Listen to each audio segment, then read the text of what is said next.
மகாநதி சீரியல்ல காவேரியை ஃபாலோ பண்ணிட்டு வந்த பசுபதி விஜய் இல்லாத நேரமா பார்த்து தன்னோட டிரைவர் கிட்ட தனியா நிக்கிறா, கார்ல வேகமா போய் அடிச்சு தூக்குடாங்கிறாரு. கார் கிட்ட நெருங்க கடையில இருந்து வெளில வந்து விஜய் காவேரியை காப்பாத்திடுறாரு. பசுபதியோட காரும் நிக்காம வேகமா போயிடுது. விஜய் காவேரி கிட்ட, காவேரி கார் வருது தெரியாம பாட்டு போனே பாத்துட்டு இருக்க, திரும்பி பாக்கணும், ஏன் நீ பாக்கலன்னு கேட்க, இல்ல விஜய் கார் வந்ததே எனக்கு தெரியல, கொஞ்சம் கிட்ட வரும்போது தான் காருன்னு எனக்கு தெரிஞ்சது. அம்மா உங்களுக்கு எப்படி தெரிஞ்சது, எப்படி கரெக்டா இங்க வந்தீங்கன்னு கேக்குறாங்க. காவேரி நீ கேட்ட சாக்லேட் ஃபிளேவர் இல்லையா, வேற என்ன ஃபிளேவர் வேணும்னு கேட்கறதுக்காக தான் நான் வந்தேன், நல்ல வேலை நான் வந்ததுனால ஒன்னும் பெருசா நடக்கல, சரிவா இங்க இருந்து போலான்னு சொல்ல, விஜய்க்கு கார்ல இருந்தது பசுபதி தான், நம்ம எவ்வளவு சொல்லியும் திருந்தல, பசுபதி ஏதாவது வழி பண்ணணும்னு காவேரி கிட்ட ஒன்னும் சொல்லாம அந்த இடத்த விட்டு கிளம்பிடுறாரு. வீட்டுல சாப்பிட்ட இந்த குமரன் கிட்ட சாரதாவும் பாட்டியும் தங்கம் வைக்கிற வேலைக்கு எப்படி ஒரு 2-3 பவுன் அளவுக்கு இந்த ஒட்டியானத்தை எப்படி தம்பி முடிஞ்சதுன்னு கேட்க, குமரனும் அதுவாத்த சினிமா ஷூட்டிங் ஆர்டர் ஒன்று வந்துச்சு, அதை எடுத்து பண்ண தான் அவங்க பணம் கொடுத்தாங்க, கங்காவும் ஆசைப்பட்டு கேட்டா வாங்கி கொடுக்கணும்னு நினைச்சா அவளுக்கு அதான் இதுங்கிறாரு. குமரனும் பாட்டிக்கு அந்த இடத்த விட்டு போனதும் சாரதா கங்கா கிட்ட, இருந்தாலும் நான் ஒன்னு சொல்றேன், நீ கங்கா என்ன தப்பா எடுத்துக்கிட்டாலும் பரவாயில்ல, எனக்கு இவ்வளவு கோவம் ஆவா தெரியும், இந்த மாதிரி புருஷன் கிடைக்கிறதெல்லாம் ரொம்பவே கஷ்டம், புருஷன் ரொம்ப நல்லவன், நீ தான் தேவையில்லாம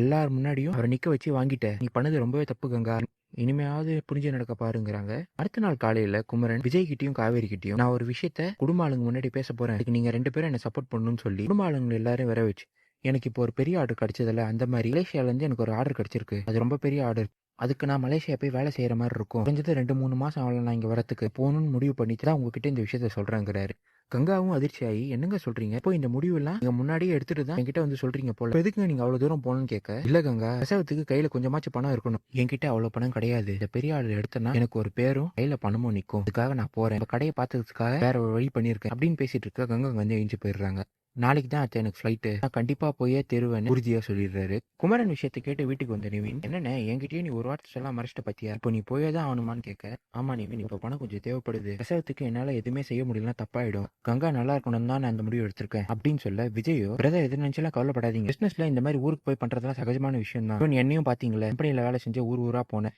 இப்ப காவேரி தான் முக்கியம், குழந்தை தான் முக்கியம்னு இங்க வேலை தேடிட்டு இருக்க, நீங்க ஆப்போசிட்டா பண்றீங்க அவ்வளவுதான், இருந்தாலும் நான் உனக்கு கேட்கறேன் தப்பா எடுத்துக்காதீங்க, நீங்க பிசினஸ் விஷயமா தான் போகணும்னு நினைக்கிறீங்களா இல்ல கூடவே கொஞ்சம் தனியா பிரிஞ்சிருக்கணும்னு நினைக்கிறீங்களான்னு கேட்க, நீங்க சொல்றது கரெக்ட் விஜய், நான் வேற ஆர்டர் விஷயத்துக்காக மட்டும் போல, கொஞ்சம் தனியா இருக்கணும்னு நினைக்கிறேன், அதுக்கும் தான் விஜய் அப்படின்னு சொல்ல, விஜயும் நிவினும் நீங்க சொல்றது கரெக்ட் தான் பிரதர், நல்லபடியா போயிட்டு வாங்க, என்ன நாங்க தான் உங்களை மிஸ் பண்ணுவோம்னு குமரனை கட்டி பிடிச்சிட்டு